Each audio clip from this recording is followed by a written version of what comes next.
If you use Evernote to organize your ideas, research, meeting notes, or saved content, knowing how to copy notes the right way can save you a lot of time. In this video, I'll show you how to duplicate an Evernote note in just a few clicks, plus a simple alternative method if you want to copy only the content into a brand new note. If this tutorial helps, go ahead and hit like, and make sure you subscribe for more quick software tips just like this. Let's jump in. First, open Evernote and go to the note you want to copy.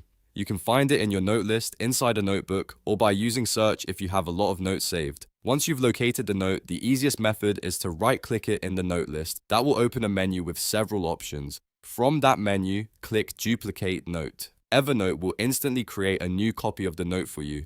In most cases, the duplicated note will include the words copy of in the title, so you can easily tell it's the clone and not the original. This is really useful if you want to preserve the original note exactly as it is while working on a separate version.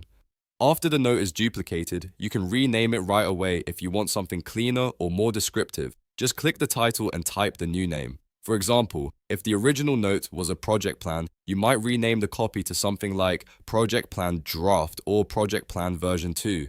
That makes it much easier to stay organized. You can also move the duplicate to another notebook if needed.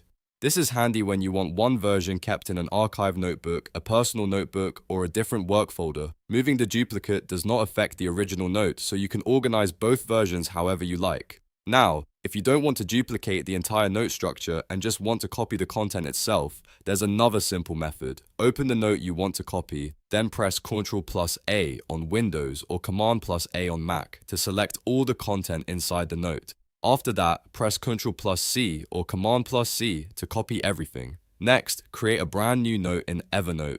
Once the empty note opens, press Ctrl+V on Windows or Command+V on Mac to paste the copied content. This gives you a fresh note with the same text, and in many cases the formatting will come across too. That's great if you want to reuse the information, but make changes without touching the original. So just to recap, if you want a true copy of the entire note, use Duplicate Note. If you only want the content, copy and paste it into a new note. Both methods are fast, simple, and perfect for keeping your Evernote workspace organized. If this video helped you out, please give it a like, subscribe to the channel, and turn on notifications so you don't miss the next Evernote tutorial. Thanks for watching, and I'll see you in the next one.